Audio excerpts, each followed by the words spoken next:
ملك الحق المبين، والصلاة والسلام على أفضل السفراء المقربين وحبيب إله العالمين وإسرته الطيبين الطاهرين، لا سيما على إمامنا في هذا الزمان بقية الله في الأرض ولعنة الله على أعدائهم أجمعين۔ سیرت پیغمبر اسلام کے سلسلے میں مجموعی اعتبار سے 39ویں اور اس سال کی 13ویں گفتگو ہے آج۔ اگرچہ شب ولادت بھی ہے، لیکن کیونکہ خاص عنوان پر گفتگو ہو رہی تھی، اس اعتبار سے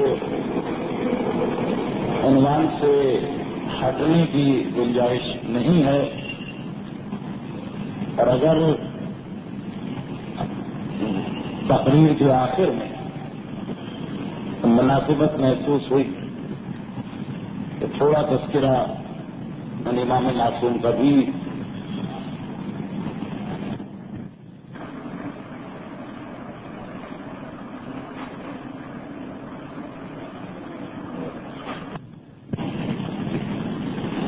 اور عجیب بات یہ اتفاقات کہ آج کی گفتگو کا زیادہ تر حصہ خاندان رسالت کی 3 سالہ قید کے بارے میں ہے جو شیب ابی طالب میں ہوئی تھی۔ ولادت کی شب ہے، لیکن ذکر کرنا پڑ رہا ہے ان واقعات کا کہ جو شہادت کی شب یا مصائب کی شب سے مناسبت رکھتے ہیں۔ اس منزل تک بات پہنچ چکی تھی کہ پیغمبر اسلام کے اعلان نبوت کو 7 سال گزر چکے ہیں۔ ظاہری اعتبار سے عرب کے لوگوں نے خصوصاً سرداران قریش نے جس تحریک کو ایک بہت ہی معمولی سی تحریک سمجھا تھا، ان کی نگاہ میں جو وقتی جوش تھا ٹھنڈا پڑ جائے گا، لیکن 7 سال گزرے اور اس منزل پر اسلام کی تحریک آ گئی کہ ان کی راتوں کی نیند اور دن کا آرام ان پہ حرام ہو چکا ہے۔ ہر لمحے وہ اس فکر میں کوشاں ہیں کہ کسی طریقے سے پیغمبر اسلام اور مسلمانوں کو اسلام کے راستے سے ہٹایا جائے۔ خصوصاً ہجرت حبشہ کے نتیجے میں مسلمانوں کو مکے کی سرزمین کے باہر ایک مرکز ملا، جناب حمزہ کی اسلام کے نتیجے میں مکے میں رہ جانے والے مسلمانوں کو ایک طاقت ملی، اور یہودیوں کے سکھائے ہوئے سوالات کا پیغمبر اسلام نے ایسا جواب دیا کہ ایک لمحے کے لیے قریش شکست محسوس کرنے لگے، علمی میدان میں بھی۔ اب جب یہ سارے فیکٹرز یا عوامل جمع ہو گئے تو اس وقت ان کی سمجھ میں اور کچھ نہ آیا۔ انہوں نے یہی فیصلہ کیا کہ پیغمبر اسلام کی محافظت کیونکہ خاندان بنی ہاشم کر رہا ہے، اس لیے خاندان بنی ہاشم ہی کی مخالفت شروع کر دو۔ میں نے 8 یا 9 تقریریں پہلے یہ عرض کیا تھا کہ شروع میں قریش کو یہ امید تھی کہ شاید مذہب کے نام پر ہم حضرت ابو طالب کو اپنے ساتھ ملا لیں گے، لیکن وہ 4 ڈیلیگیشن قریش کے گھر سے حضرت ابو طالب کے پاس، اور حضرت ابو طالب نے ہر آنے والے وقت کو اتنا سخت جواب دیا اور سختی کو بڑھاتے چلے گئے۔ پہلے وقت کے ساتھ نرمی سے بات ہوئی، دوسرے کے ساتھ اور سختی کی، تیسرے کے ساتھ اور سختی کی، اور چوتھا وقت بات ہی ایسی لے کے پہنچا تھا کہ اپنا بھتیجا دے دو، ہم تمہیں ایک نوجوان دے رہے ہیں، اس کی جگہ رکھ لینا۔ جو حضرت ابو طالب نے اتنی سختی سے گفتگو کی کہ قریش ان سے بھی مایوس ہو گئے۔ اور کوشش کرنے لگے کہ کسی طرح حضرت ابو طالب کے مقام کو ختم کیا جائے مکے میں۔ 7 سال ہوئے اعلان نبوت کو، قریش اس مقصد میں کامیاب ہو گئے، چنانچہ آپس میں جمع ہو کر ایک معاہدہ کرتے ہیں۔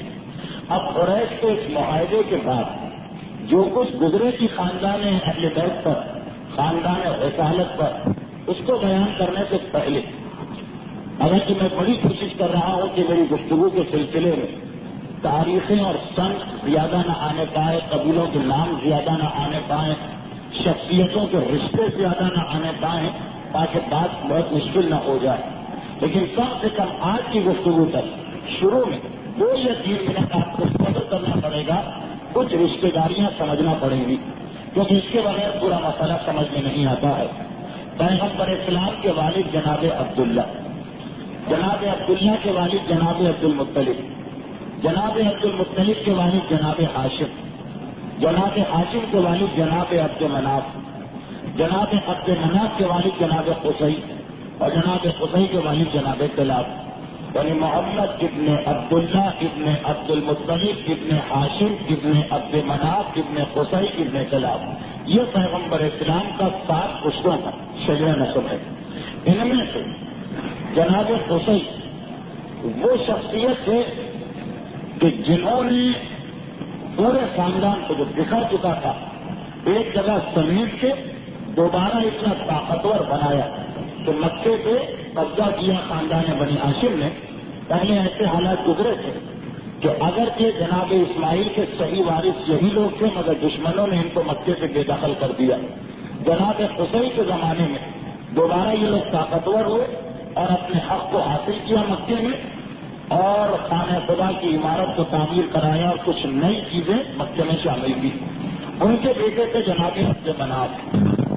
جناب عبد مناف کی اولاد میں 4 بیٹوں کے نام بہت مشہور ہیں۔ بس یہ آخری ٹکڑا ہے، اس کے بعد میں اپنے موضوع پہ آ جاتا ہوں۔ جناب عبد مناف کی اولاد میں 4 لڑکے بہت مشہور ہوئے۔ ایک تو خود ہاشم، پیغمبر اسلام کے پردادا جن کی وجہ سے یہ خاندانی بنی ہاشم اور اس کے نوجوان ہاشمی نوجوان کہلاتے ہیں۔ دوسرے جناب ہاشم کے چھوٹے بھائی مطلب، یہ 2 چھوٹے بھائی تھے جو مکمل طور پر اپنے بڑے بھائی کے تابع تھے۔ خاندان اہل بیت کی اس کے بعد ہمیں کئی مثالیں نظر آتی ہیں۔ پیغمبر اسلام اور امیر المومنین کا بھائی کا رشتہ، امام مظلوم اور جناب عباس کا رشتہ، اور اسی طرح آگے کچھ رشتے داریاں، 2 بھائیوں کا آپس میں اتحاد۔ تو یہ پہلی مثال اس کی ملتی ہے جناب ہاشم اور ان کے چھوٹے بھائی میں۔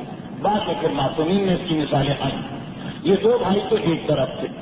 اس کے بعد جناب عبد منافی کے تیسرے بیٹے تھے جناب نوفل، اور چوتھے بیٹے تھے عبد شمس۔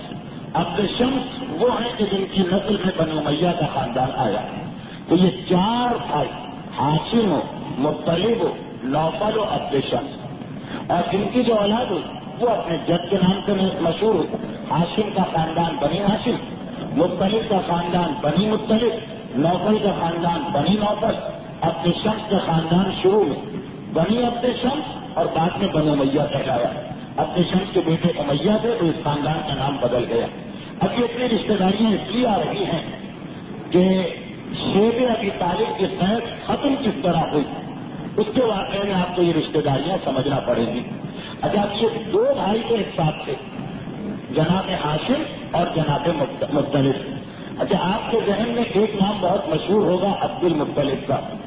یہ 2 سال پہلے تذکرہ ہو چکا کہ وہ عبد المطلب کہلائے ہی تھے اپنے چچا کے نام پر، کیونکہ جب جناب عبد المطلب کی ولادت ہوئی تو ان کا نام تو تھا شیبہ، اور ان کو ان کی ننیال نے اپنے ساتھ رکھا تھا۔ جب جوان ہوئے یا 10 یا 11 سال کی عمر ہوئی تب ان کے چچا آ کے لے گئے ان کو کہ چلو تم اپنے باپ کے وارث ہو، اپنے باپ کی میراث کو سنبھالو۔ جب چچا اپنے بھتیجے کو لے کے مکے میں داخل ہوئے تو مکے والوں نے یہ منظر دیکھا، وہ سمجھے کہ شاید مطلب کسی غلام کو خرید کے لا رہے ہیں، کہا کہ یہ مطلب آئے، جو ان کا غلام عبد المطلب آیا، اور اس کے بعد نام ہی یہ پڑ گیا۔ تو جناب عبد المطلب الگ چیز ہے، خاندان مطلب الگ چیز ہے۔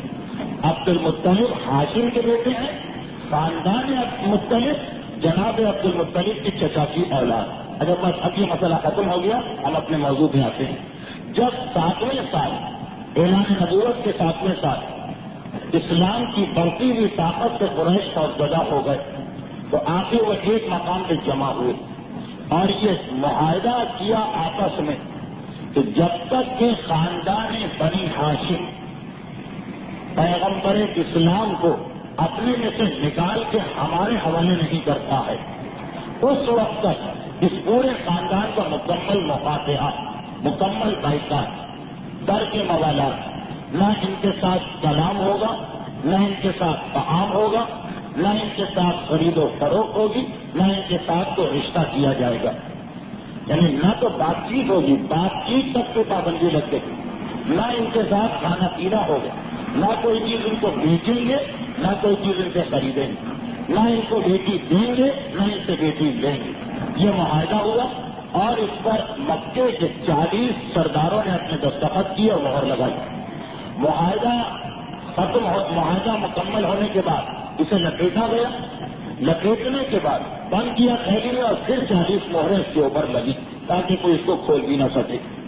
ایک روایت یہ ہے کہ اس معاہدے کی ایک نقل ابو جہل نے حاصل کی اور اپنی خالہ ام الجناد کے پاس رکھوائی کی ایک نقل آپ کے پاس، اور اصل معاہدہ مہر بند جس پہ مہر لگی خانہ کعبہ کی دیوار پہ لٹکا دیا گیا. جب یہ معاہدہ مکمل ہو گیا اس معاہدے میں یہ نہیں تھا کہ ہمیں خاندان بنی ہاشم کو مکے سے نکال دینا ہے. معاہدے میں فقط یہ 4 شرطیں تھیں، نہ کلام، نہ طعام، نہ خرید و فروخت، نہ رشتہ دینا لینا. لیکن جس وقت اس انداز کا معاہدہ ہوا تو جناب ابو طالب حالات کو دیکھ رہے ہیں. انہوں نے ایک مرتبہ اپنے خاندان کو جمع کیا. اتفاق سے خاندان بنی ہاشم میں بھی اس وقت 40 خاندان تھے. جناب ہاشم کی اولاد میں 40 خاندان تھے. معاہدے پہ دستخط کرنے والے مکے کے مخالفین کی تعداد بھی 40 تھی اور خاندان بنی ہاشم میں بھی 40 خاندان اس وقت تک تھے. ان سب کو جمع کیا اور ان کے سامنے یہ صورتحال رکھی. یہ طے پایا کہ ان حالات میں مکے میں قیام کرنا خلاف مصلحت ہے. سارا مکہ ہمارا دشمن ہے. دشمنوں کے درمیان رہ کے اپنی جان نہیں بچائی جا سکتی. اپنی جان کوئی مسئلہ نہیں بلکہ پیغمبر کی حفاظت اصل مسئلہ. بہتر یہ ہے کہ ہم یہاں سے کسی ایسے مقام پہ منتقل ہو جائیں جہاں چاروں طرف کوئی قدرتی رکاوٹ ہو ان کو بچانے والی، جہاں بیٹھ کے نگرانی کرنا نسبتاً آسان ہو. شہروں میں تو بڑا مشکل ہے. ویرانے میں چلے جائیں، جنگل میں چلے جائیں. یہ طے پایا سب نے اس مشورے سے پسند کیا سوائے ایک آدمی کے. ابو لہب کہنے لگا کہ نہیں، تم حماقت کر رہے ہو، تم غلطی کر رہے ہو، پورے مکے کی مخالفت مول لے رہے ہو ایک آدمی کی وجہ سے. بھائی قریش ہمارے دشمن نہیں ہیں. انہوں نے اس معاہدے میں لکھا کہ اگر عبداللہ کے یتیم کو ہمارے حوالے کر دیں تو یہ ختم ایگریمنٹ، معاملہ ختم. تو کیوں نہیں تم اس مسئلے کو ختم کر دیتے ہو؟ جناب ابو طالب نے اگرچہ فیصلے کا اختیار ان کے ہاتھ میں ہے مگر پھر بھی سب سے مشورہ لیا. سارے خاندان نے کہا کہ نہیں، یہ ہماری غیرت و حمیت کے خلاف ہے، یہ بدصلہ رکھنے کے خلاف ہے، رشتے دار کے حق کے خلاف ہے. اور جو ایمان لا چکے تھے اس وقت انہوں نے کہا کہ ہمارا تو ایمان کا مسئلہ ہے، ہم کبھی بھی اس سے تیار نہیں ہوں گے. ابو لہب یہ سنتا بگڑ کے کھڑا ہو گیا کہ تم اپنے پاؤں پہ خود کلہاڑی مار رہے، تم خود حماقت کر رہے ہو. میں غلطی میں تمہارا شریک نہیں بنوں گا، میں تو اپنے مکان میں رہوں گا. خیر اس کو نکال کے باقی جو لوگ بچے جناب ابو طالب نے ان سے کہا کہ جتنا اس وقت سامان جمع شدہ ہے اسے لے کے مکے سے نکل جاؤ. اچھا ایک اتفاق یہاں ہوا کہ 40 میں سے ایک نے مخالفت کی، 39 مان گئے. مخالفین جو تھے جنہوں نے دستخط کیے تھے اس ایگریمنٹ پر ان کے بارے میں بھی ایک روایت یہ کہ 40 سردار جمع ہوئے، 39 نے دستخط کر دیے تھے، ایک نے دستخط کرنے سے انکار کیا تھا. البتہ اس کا مسئلہ مشکوک ہے. ایک روایت میں ہے کہ دستخط کر دیے تھے، ایک میں ہے کہ نہیں کیے تھے. اس کا نام تھا مدھم ابن حبیب. یہ مدھم ابن حبیب کون ہے؟ یہ خاندان بنی ہاشم کے ساتھ جو دوسرا خاندان ہے یعنی جناب نوفل کی اولاد.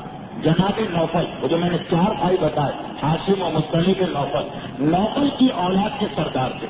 جس طرح حضرت ابو طالب بنی ہاشم کے سردار تھے، مطعم ابن عدی حضرت ہاشم کے دوسرے بھائی بنی نوفل کے سردار تھے۔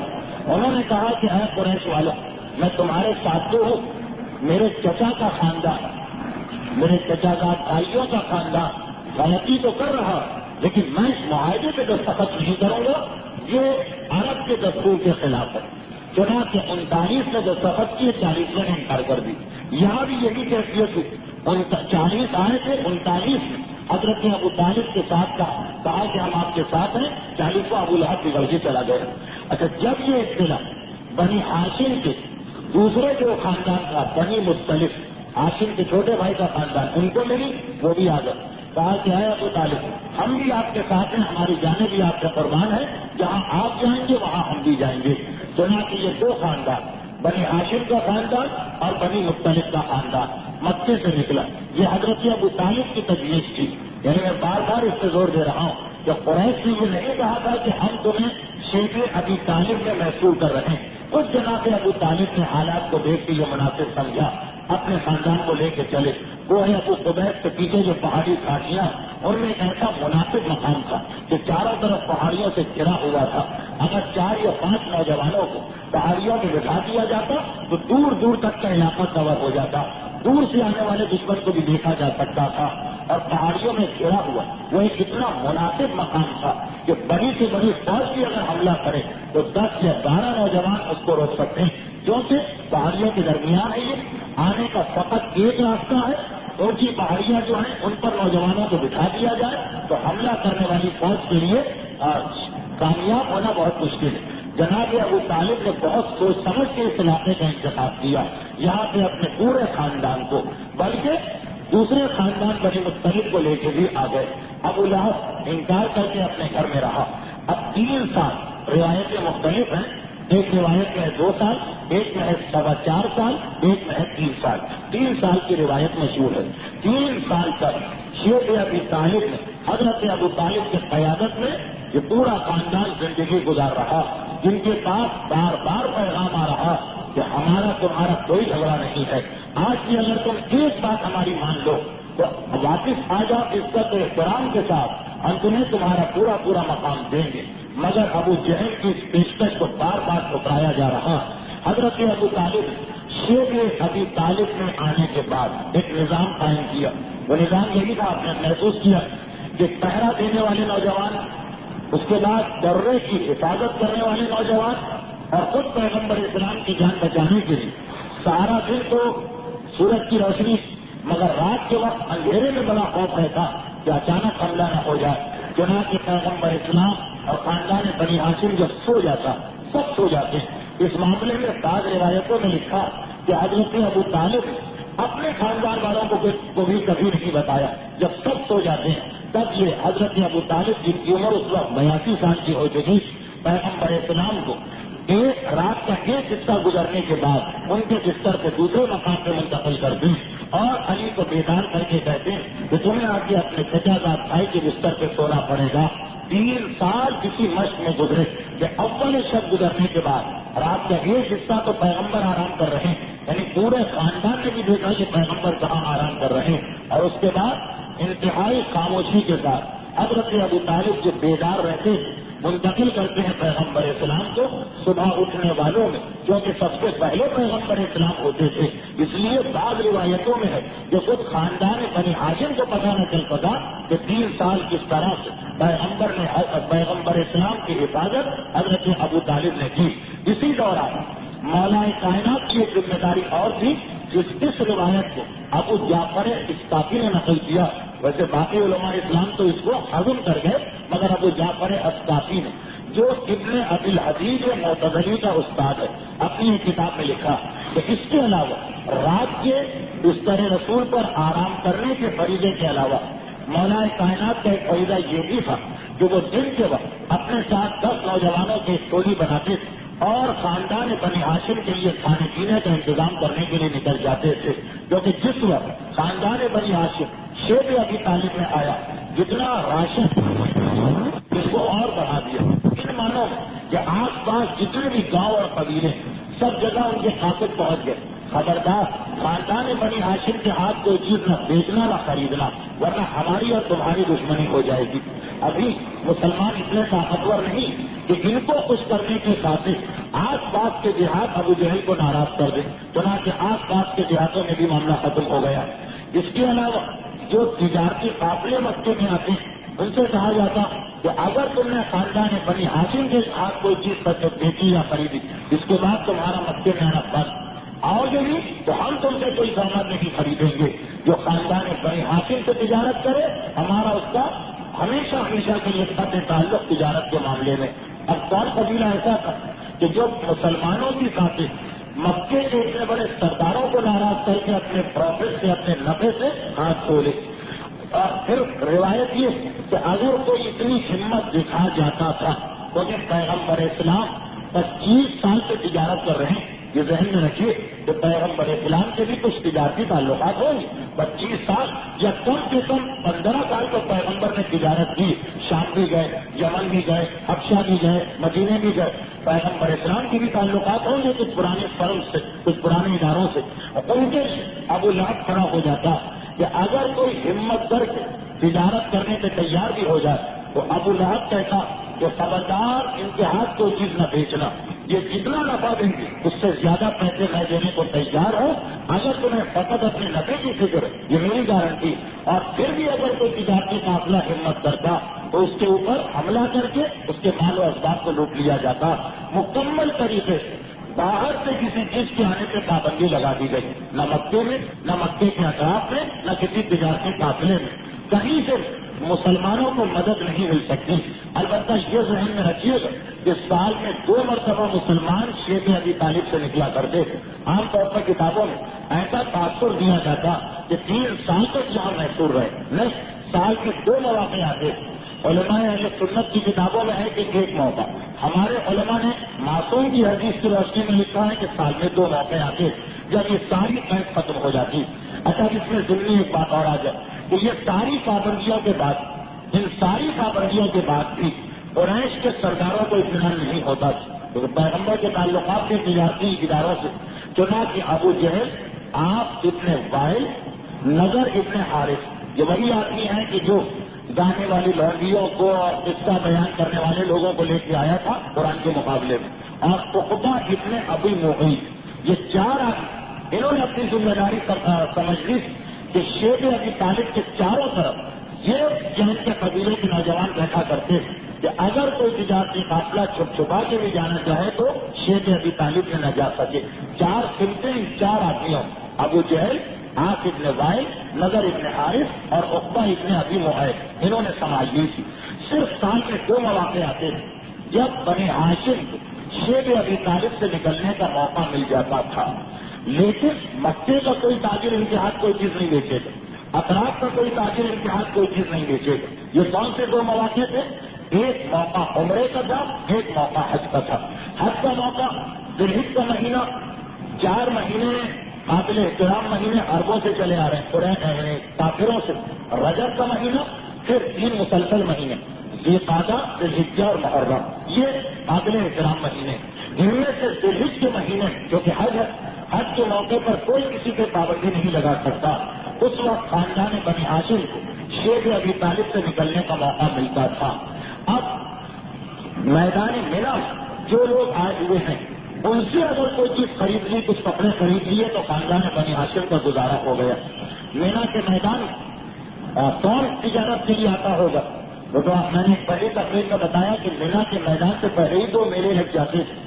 میلوں کی تجارت کے بعد تاجروں کا دل کچھ دن تو لگتا ہی نہیں تھا تجارت میں۔ جیسے میں نے دیکھا کہ عید کی جب بکری ہو جاتی پھر 2-4-5 دن تک تو تاجر کا دل ہی نہیں لگتا اپنی دکان میں، اس کا موڈ ہی نہیں ہوتا ہے کوئی چیز بیچنے کا۔ تو حج کا موقع وہ تھا کہ اس سے پہلے 2 بڑے میلے لگا کرتے تھے عربوں میں۔ اب حج کے موقع میں جو تاجر آتے ہیں بس وہ مردہ دلی سے آتے ہیں، مگر ان سے جو کچھ مل گیا خاندان بنی ہاشم کو وہ مل گیا۔ ایک یہ موقع ہوتا تھا۔ البتہ اس موقع پر بھی پیغمبر اسلام خرید و فروخت نہیں کرتے۔ روایتوں میں ہے، میں نے پہلے بھی بتایا کہ پیغمبر اس موقع سے تبلیغ کا موقع بناتے تھے۔ خاندان بنی ہاشم کے نوجوان مختلف قبیلوں کے پاس جا رہے ہیں، کہ وہ تمہارے پاس کچھ کھانے پینے کا سامان بچا ہوا ہے تو ہم کو دے دو، کچھ جوڑے ہیں تو ہم کو دے دو. اب وہ تجارتی میں بلکہ لوگوں کے استعمال کی چیزیں وہ خرید رہے ہیں. پیغمبر ایک ایک قبیلے کے پاس جا کے تبلیغ اسلام کر رہے ہیں. ابو لہب کا جب واقعہ میں نے بیان کیا تھا تو ساتھ میں یہ بھی بتایا تھا کہ ہاں ادھر رسول جا رہے ہیں، ادھر ابو جہل ساتھ چل رہا، اور جہاں پیغمبر نے اپنا پیغام مکمل کیا ابو لہب کھڑا ہو گیا کہ اس کی باتوں میں نہ آنا، یہ گمراہ ہو گیا، یہ اپنے باپ دادا کے طریقے کو چھوڑ چکا اور میں اس کا سزا چچا. اب میں کبھی یہ حیران ہوتے تھے کہ وہ سزا چچا جب گواہی دے رہا تو ضرور اس بھتیجے کے پیغام میں کوئی خرابی ہوگی. یہ ابو لہب نے اپنے ذمے کام دیا ہوا تھا. مگر خاندان بنی ہاشم کے نوجوان اپنے خاندان کے لیے جتنا خرید و فروخت کر سکتے ہیں وہ کرتے ہیں. ایک یہ موقع، اور دوسرا موقع رجب کا موقع. رجب کا مہینہ مسلمانوں میں تو ہے قابل احترام، مگر عرب کے کافروں میں بھی یہ احترام کا مہینہ تھا. وہ 4 مہینے ہیں جنہیں شہر حرام کہا جاتا، حرام یعنی احترام والے مہینے، ان میں ایک رجب کا مہینہ. چنانچہ ہماری فقہ میں جہاں ہمارا اور دوسرے مسلمان مکاتب فکر کا اختلاف ہے، ہماری فقہ میں حج کے بعد عمرے سب سے زیادہ فضیلت رجب کے عمرے میں، اور دوسرے مکاتب فکر کہتے ہیں کہ رمضان کا عمرہ سب سے افضل ہے. ہمارے یہاں پہلے رجب کا عمرہ ہے، رجب کے بعد پھر رمضان کا عمرہ. تو رجب کا عمرہ قریش میں یعنی اسلام سے پہلے ایک حج کے برابر رش ہوا کرتا تھا. اور آج بھی اگر آپ رجب کے عمرے میں جائیے تو صاحبان ایمان آپ کو اتنی ہی بڑی تعداد میں نظر آئیں گے. بڑی فضیلت ہے رجب کے عمرے، یعنی ہمارے فقہ میں رمضان کے عمرے سے زیادہ. سر یہ فقہی اختلاف ہے. تو رجب کا مہینہ بھی قریش کے نزدیک قابل احترام ہے اور عمرے کے لیے لوگ آتے ہیں، اس میں بھی موقع مل جاتا ہے. اب رجب کے مہینے میں کی روایت، رجب والی روایت ہماری کتابوں میں ہے. میں نے دیکھا علماء اہل سنت کے یہاں یہ روایت نہیں آئی. بہرحال ہماری روایت یہ ہے کہ دوسرا موقع رجب میں ملتا، خاندان بنی ہاشم آ جاتا. مکے والے تو پھر بھی کوئی چیز نہیں بیچتے ہیں، مگر جو عمرے کے لیے لوگ آئے ہوئے ہیں ان سے خرید و فروخت ہو جاتی ہے. تو سال میں 2 مہینے یہ موقع ملتا.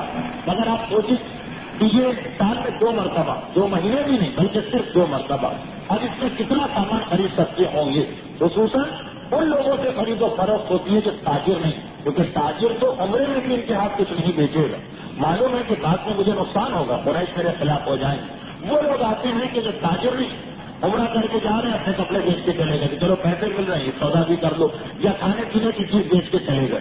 پھر ان 2 مواقع سے جو خریدا باقی سارا سال اسی حالت میں گزرتا تھا کہ چند مہینوں کے بعد اب یہ رجب میں کچھ خریدا 2-3-4 مہینے کا راشن، پھر رمضان یہ شوال شروع ہوا، سب ختم ہو گیا. جہاں سے پھر وہ نوبت آتی کہ درختوں کے پتے اور تنے کی چھال اور جڑوں کو کھود کے کھانا پڑتا تھا. اور پھر وہ کیفیت کی آ جاتی کہ خالی برتنوں کو چولہے پہ چڑھا کے بچوں کو تسلی دے دیں کہ مائیں چلایا کرتے. لوگ اس میں پریشان ہوتے کہ بھائی اس طرح سے کتنا عرصہ مارے بچے کو بہلایا ہوگا، بچے مر کیوں نہیں گئے. اصل میں یہ مسئلہ ہوتا تھا آخری تاریخ کو، پھر فوراً 10 دن بعد، 5 دن بعد، 4 دن بعد راستہ کھل گیا، جا کے سامان خرید کے لیا.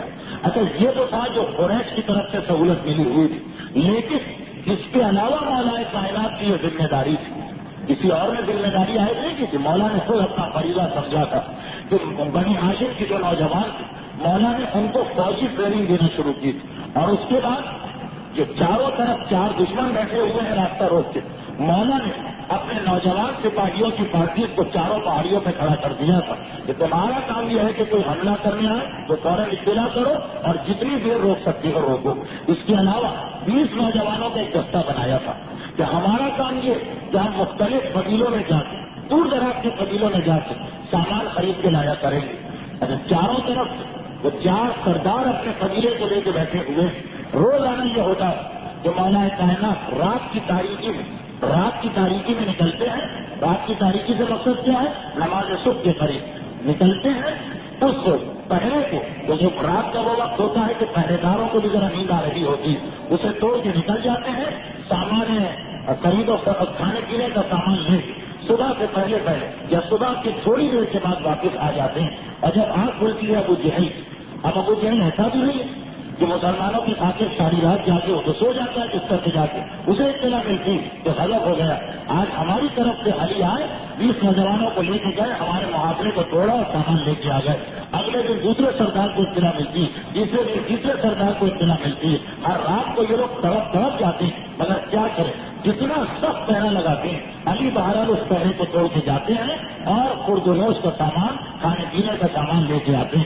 3 سال تک یہ حیثیت رہی.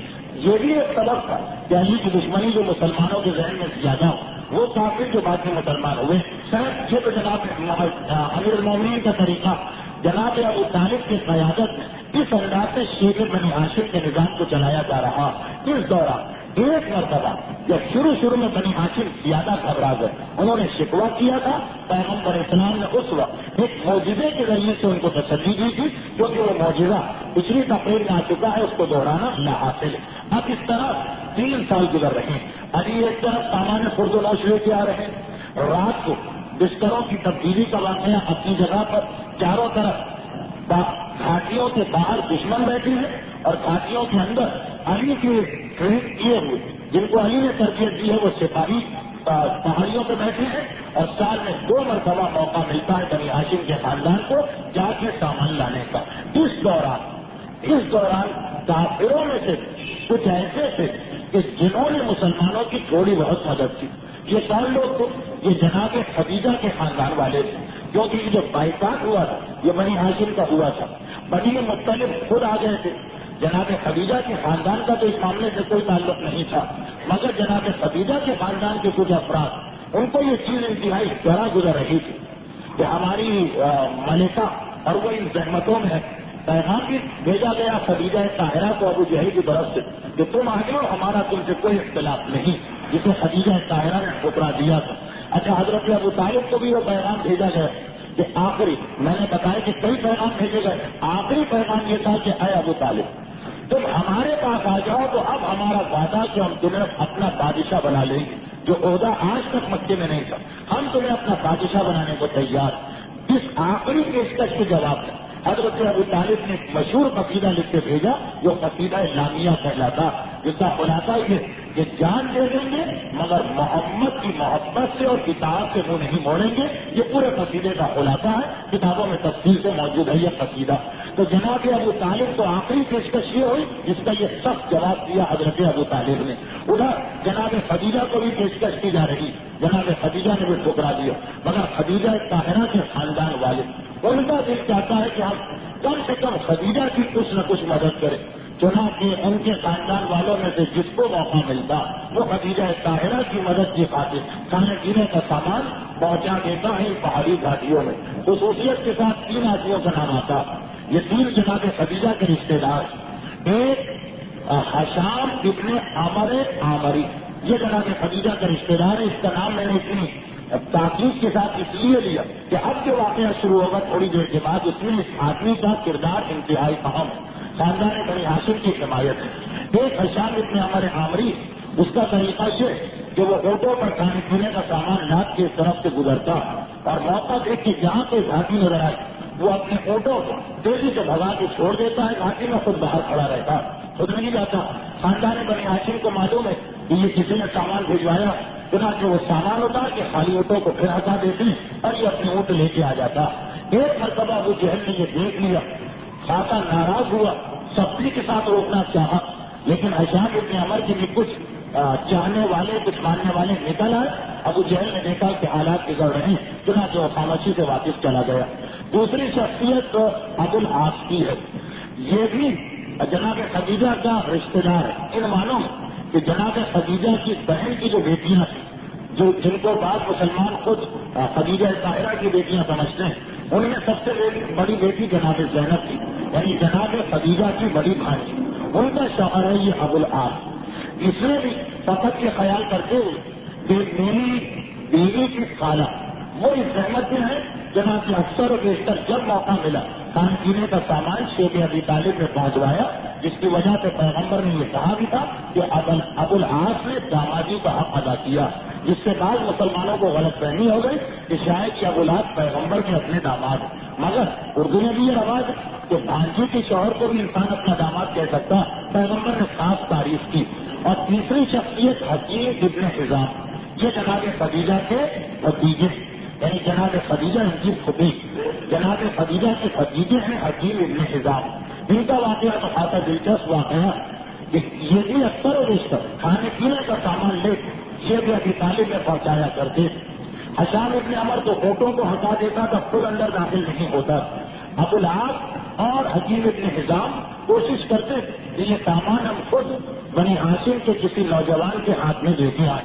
تو ایک مرتبہ حکیم ابن حزام، یہ میں پھر یاد دلا دوں، جناب خدیجہ کے بھتیجے یعنی جناب خدیجہ کے بھائی کو دیکھیں، اور یہ وہی شخصیت ہے کہ جن کا تذکرہ اس طرح کیا جاتا کہ کعبے میں جن کی ولادت کی ہوئی، جو ایک روایت بنائی جاتی مولا کائنات کی فضیلت کے مقابلے میں اس میں ان کا نام استعمال کیا جاتا، جس سے لوگ غلط فہمی میں مبتلا ہوتے ہیں کہ شاید اس شخصیت کی کوئی غلط شخصیت ہوگی، مگر روایت بنانے والوں نے ان کے بارے میں یہ روایت بنائی، اس سے ان کا تو کوئی تعلق نہیں۔ ہمیں کیا پتا کہ ہمارے مرنے کے بعد لوگوں کو کیا بنا دیں گے، اس سے ہمارا کیا تعلق۔ تو یہ شخصیت تو اسلام تو نہیں لائی تھی، لیکن ہمدرد تھے پیغمبر اسلام کے، بعد میں ان کے لیے ایک روایت بنا دی گئی کہ یہ بھی کعبے میں پیدا ہوئے، جو بالکل جھوٹی روایت ہے۔ خیر یہ بھی اپنی پھوپھی کی خاطر سامان کھانے پینے کا سامان پہنچا دیتے۔ ایک دن ابو جہل نے پکڑ لیا ان کو، جس وقت یہ سامان دے کے باہر نکل رہے ان کو پکڑ لیا۔ یہ کیا طریقہ، تمہارے خاندان نے بھی دستخط کیے ہیں اس ایگریمنٹ پر، کیونکہ سارے مسئلے نے دستخط کیے تھے، ان کو تو دھمکی دی گئی کہ جو دستخط نہیں کرے گا اس کا بھی یہی حشر ہوگا۔ تو ایک آدمی سے لڑ سکتا ہے، 2 سے لڑ سکتا ہے، 5 سے لڑ سکتا ہے، پوری قوم سے تو نہیں لڑ سکتا۔ اگر کہ مسلمان کا تقاضا یہ ہے کہ سب سے لڑے، مگر ہر ایک میں کی ہمت نہیں ہوتی۔ خاندان خدیجہ طاہرہ کے خاندان کے سردار نے بھی دستخط کر دی، مگر نوجوان متفق نہیں ہے اپنے سردار سے، وہ سامان پہنچا رہے ہیں۔ ابو جہل نے پکڑ لیا، کہا کہ یہ کیا طریقہ، یہ تم سامان کیوں لے کے جاتے ہیں؟ حکیم ابن حزام کو بھی غصہ آ گیا، کہا میں لے کے جاؤں گا، جو تم کر سکتے ہو کرو، میں اس سامان کو پہنچا کے رہوں گا۔ اچھا حکیم ابن حزام اتنی بے دماغ سے اس لیے گفتگو کر رہے ہیں تو ان کو معلوم کہ یہ 1.5-2 سال کی صحت کے بعد اب مکے والوں کے خیالات بدل رہے ہیں۔ اب بنی ہاشم کے ان مظالم پر بہت سے دشمن قبیلے بھی اپنے آپ کو برا بھلا کہہ رہے ہیں، بنا تو اعتماد کے ساتھ لڑنے لگے کہ نہیں میں تو پہنچاؤں گا، جو تمہیں کرنا ہے وہ کر لو۔ ابو جہل غصے کے عالم میں کہا کہ ابو البختری یہاں سے گزرا، یہ وہی ابو البختری ہے جس کا تذکرہ اس سے پہلے کئی دفعہ ہوا، خصوصاً جو پچھلی تقریر ہے جس کو دیکھ کے ابو جہل نے وہ مرغا چھپا لیا تھا اپنے آبا کے دامن میں، یہ وہ ابو البختری، یہ ابو البختری، یہ خود جو ابو البختری یہ جناب خدیجہ کا رشتے دار ہے، لیکن ماں کے حوالے سے، جو کہ عرب میں قبیلے باپ کے حوالے سے چلتے، تو حکیم ابن حزام کو خدیجہ کے براہ راست رشتے دار ہیں، کیونکہ ان کے والد سگے بھائی ہیں جناب خدیجہ کے، لیکن یہ ابو البختری یہ کیونکہ ننیال کے طریقے سے رشتے دار ہے، اس لیے اس کو جناب خدیجہ کا ڈائریکٹ رشتے دار نہیں کہا گیا، لیکن بہرحال رشتے داری تھی۔ اس نے یہ دیکھا کہ میرے ایک رشتے دار کو حکیم ابن حزام کا ابو جہل پکڑے کھڑا، یہ لوگ آپس میں کوئی ان کے دلوں میں ایک دوسرے کی بڑی محبت نہیں تھی، یہ تو اسلام کی دشمنی میں جمع ہو گئے تھے۔ اسلام نہ آتا تو آپس میں خود سر پھٹبل کرتے رہتے تھے، وہ جو 50 سال لڑائیاں ہوتی رہی عربوں میں، وہ کن کے درمیان ہوتی تھی؟ وہ انہیں کے درمیان ہوتی تھی۔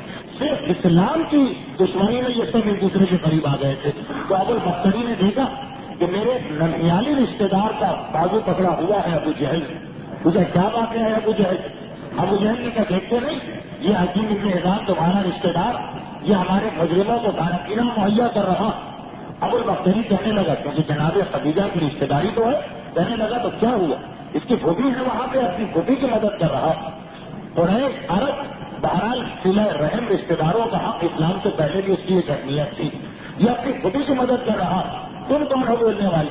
ابو جہل کو غصہ آ گئے، کہا کہ ہے ابو البختری، یہ تو ایسا لگ رہا ہے کہ تم بھی اس کی حمایت سے آمادہ ہو رہے۔ اچھا ابو البختری اسلام کا سب ترین دشمن، اس نے بھی یہ سنا تو اس کو غصہ آ گیا، قریب بھی کوٹ کی ٹوٹ کر ایک اور کی ہڈی پڑی ہوئی، وہ ہڈی اٹھا کے اتنے زور سے ابو جہل کے سر پہ ماری کہ ابو جہل کا سر پھٹ گیا کہ تم نے میرے اوپر بھی الزام لگایا۔ اچھا ابو جہل جواب دینا چاہتا، جناب حمزہ کے سامنے تو خاموش ہو گیا تھا، مگر ابو البختری سے کیوں دے دو، وہ بھی بہرحال سردار جواب دینا چاہتا کہ دونوں کے کان میں کی آواز ہے۔ وہ ان کو دیکھا تو کیا دیکھا کہ 8 بہاری کی گھاٹی پر جناب حمزہ پہنا دے رہے ہیں اور دونوں کو لڑکا دیکھ کے ہنس رہے ہیں۔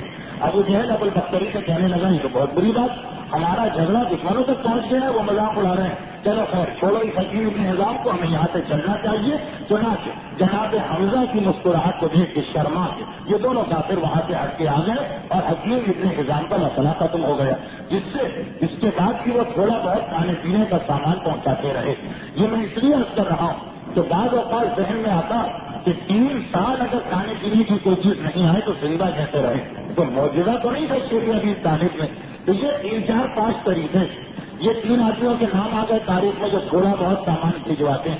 مولا کائنات کا طریقہ آ گیا، سال میں 2 مرتبہ خاندان بنی ہاشم کے باہر نکلنے کا مسئلہ آ گیا، لیکن اتنا سامان نہیں ملتا کہ پیٹ بھر کے سب کھا سکے، خصوصیت کے ساتھ نہانے کا پانی اور بدلنے کے لیے لباس۔ عمرے اور حج میں جو کپڑے ملتے ہیں وہ بھی استعمال شدہ ملتے ہیں، پرانے کپڑے ملتے ہیں۔ آج بھی آپ دیکھ لیجیے عمرے اور حج پہ جانے والے کو کیونکہ پہننا ہی احرام ہوتا ہے تو جوڑے اس کے پاس ویسے ہی بہت کم ہوتے ہیں، جو ہوتے ہیں وہی پرانے ہوتے ہیں۔ اس لیے خاندان بنی ہاشم 3 4 5 طریقوں سے سامان آنے کے باوجود انتہائی پریشانی میں دن رات گزار رہا تھا، اور آخر میں وہ نوبت پہنچی کہ درختوں کے سارے پتے ختم ہو گئے، درختوں کی تنے کی چھال ختم ہو گئی، پھر اس کے بعد درختوں کی جڑیں کھود کے کھانے پینے کا انتظام کیا جانے لگا، جس میں جناب خدیجہ طاہرہ کے حصے میں زہریلی جڑ آ گئی، جس کے کھانے سے وہ اسی شیخ ابی طالب میں بیمار پڑ گئی تھی۔ لیکن وہ وقت بھی آ گیا کہ یہ 3 سال کا امتحان پورا ہونے والا تھا۔ ادھر 3 سال مسلسل گزرے، مسلمانوں کی مظلومیت، 2 مرتبہ مسلمان سارے مکے کے سامنے آتے، اب مسلمان کتنے کمزور ہیں، کتنے بیمار ہو گئے، ان کی حالت کتنی خراب ہو رہی ہے، یہ سارا مکہ دیکھ رہا، اور ہر ایک کو احساس جرم ہو رہا، گلٹی کانشیس، کیونکہ ان میں سے ہر ایک کی خصوصاً وہ قبیلے جن کی رشتے داریاں ہیں اس خاندان سے، وہ اپنے آپ کو مجرم سمجھ رہے ہیں کہ یہ تو ہم نے عرب کے پرانے طریقے کے خلاف عمل کیا۔ اچھا یہ ایک طرف، دوسری طرف رات کی تاریکی میں جو بچے روتے ہیں ان کے بھی اثرات ہو رہے ہیں لوگوں پر، یہاں تک کہ ایک وہ وقت آیا کہ پروردگار کی مصلحت کا تقاضا ہوا کہ یہ امتحان اب مکمل ہو گیا، اسے ختم کیا جائے، اور وہ اس طرح کہ آہستہ آہستہ مکے، یعنی آج کل کی میں جدید زبان استعمال کروں تو مسلمانوں کے لیے ایک لابی بن چکی، ایک سزا ہموار ہو چکی، لوگ خود اپنے آپ کو مجرم سمجھنے لگے تھے، یہ ہم سے غلطی ہو رہی۔ اس دوران 2 روایتیں تاریخوں میں آتی اور کچھ علماء نے دونوں روایتوں کو ملا دیا، میرے خیال میں یہی زیادہ مناسب ہے، کیونکہ وہ دونوں روایتیں بظاہر ایسا لگ رہا ہے کہ ٹکرا رہی، مسلمان شیخ ابی طالب سے کیسے رہا ہو، 2 روایتیں دونوں کو ملا دے تو زیادہ بہتر ہے۔ اب دونوں کو ملا کے روایت یہ بنتی کہ مکے کے اندر آہستہ آہستہ تو یہ خیال پیدا ہو گیا تھا، حشام ابن عمر عامری جن کا نام میں نے شروع میں لیا، جو جناب خدیجہ کے رشتے دار تھے، مدد کرنے والوں میں سب سے پہلے میں نے ان کا نام لیا۔ ان کے ذہن میں کیونکہ جناب خدیجہ انتہائی ضعیف ہے، ان کی بیماری کی خبر بھی ان کو مل گئی، یہ تو آتے جاتے تھے گھاٹی میں، ان کو بیماری کی خبر بھی مل گئی، یہ بڑے پریشان، یہ تو ہماری غیرت کے خلاف ہے، ہماری ملکہ اور رسالت میں بیمار ہے اور کچھ ہو بھی نہیں رہا، کسی طرح اس معاہدے کو ختم کرنا چاہیے۔ مگر ہشام اکیلے وہ کیا کرے، وہ ایک قبیلہ تھا عرب میں، قبیلہ بنو مخزوم، اس کے سردار سے زہیر، جب بعض کتابوں میں ان کا نام زبیر لکھا، لیکن میرا اندازہ ہے کہ وہ غلطی ہے، کتابت کی زہیر ان کا نام تھا، وہ قبیلہ بنو مخزوم کے سردار ہیں۔ بعض علماء نے لکھا ہے، اب یہ زیادہ پیچیدگیوں میں نہیں جا رہا، کہ خود ہشام کا تعلق قبیلہ بنو مخزوم سے تھا، یعنی کس روایت کے مطابق وہ اپنے ہی قبیلے کے سردار کے پاس گئے، خیر پہنچے زہیر کے پاس۔ زہیر کے پاس کیوں گئے؟ زہیر کے پاس اس لیے گئے کہ زہیر کے والد تو بنی مخزوم کے تھے، مگر ان کی والدہ خاندان بنی ہاشم کی تھی، اور بہت ہی قریبی رشتہ تھا ان کا خاندان بنی ہاشم سے، جناب عبد المطلب کی بیٹی جن کا نام عاتقہ، ان کی والدہ کا نام عاتقہ، جناب عبد المطلب کی بیٹی۔ اس کا مطلب کیا ہوا کہ زہیر کی ماں پیغمبر اسلام کی پھوپھی ہے اور حضرت ابو طالب کی بہن ہے، تو اس کا مطلب پھر زہیر کا رشتہ کیا بنا حضرت ابو طالب سے، حضرت ابو طالب زہیر کے ماموں ہوئے، لیکن کیونکہ اس کے والد کا تعلق دوسرے قبیلے سے ہے، تو یہ اپنے قبیلے کے سردار ہے، بنو مخزوم کے وہ الگ قبیلہ، یہ حشام ان کے پاس پہنچتے ہیں، جس وقت پہنچے اتفاق سے کھانے کا وقت تھا، یا ہو سکتا ہے جان بوجھ کے گئے ہوں، دیکھا کہ سردار قبیلہ ہے، دسترخوان ہے، کھانا چل رہا، انتظار کیا کہ کھانا ختم ہوا اور زہیر گھر کے اندر گئے، یہ بھی ساتھ پہنچے، کہا کہ زہیر ایک چیز میری سمجھ میں نہیں آتی، ایک چیز میرے لیے واضح نہیں ہوتی، وہ یہ اچھا ضمن میں یہ بتا دو کہ یہی جو ہے جناب ام سلمہ کے رشتے کے بھائی بھی، ام سلمہ کا تعلق انہیں کے خاندان سے، جو مشہور زوجہ رسول ہیں، اتنی ساری نسبتیں ان کے ساتھ جمع، حشام جو یہ سارا منصوبہ بنا کے آئے کہ نہیں مجھے کسی طرح سے اس معاہدے کو ختم کرانا، پہنچے زہیر کے پاس، علامہ مجلسی حیات القلوب کی جلد 2 میں یہ واقعہ لکھ رہے ہیں اور کہا کہ زہیر ابھی میں نے دیکھا کہ آپ کھانا کھا رہے تھے، ایک چیز میری سمجھ میں نہیں آتی، کیا آپ کا دل چاہتا ہے کھانا کھانے کا؟ جبکہ آپ کے ماموں پتا نہیں اس وقت شیر علی طالب کچھ ان کو ملا بھی ہوگا یا فاقے کے عالم میں ہوں گے، ہے جو ہے آپ تو عرب کے غیرت مند سردار ہیں، آپ کا خاندان عبد المطلب سے تعلق بھی، آپ اطمینان سے سوتے ہیں، پتا نہیں آپ کے ماموں پہ کیا گزر رہی، آپ کھاتے ہیں، زہیر نے کہا کہ ہے صاحب تم نے بالکل ٹھیک کہا،